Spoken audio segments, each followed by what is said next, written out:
How to solve address not found problem in Gmail. First of all, make sure that you have the latest version of Gmail application on your device. So you need to go with your Play Store and search for Gmail.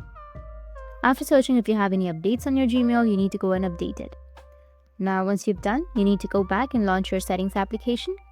After opening your settings, you need to scroll down and go with the apps, which is right here. Once you tap on apps, go with manage apps. And from manage apps, you need to go with search. And under search, you need to search for Gmail. Once you've searched for Gmail, you need to go with clear data, which is on the bottom right, and then select clear cache and tap on OK. Now this will solve your problem. But if that still doesn't solve your problem, then you can go back and uninstall your update.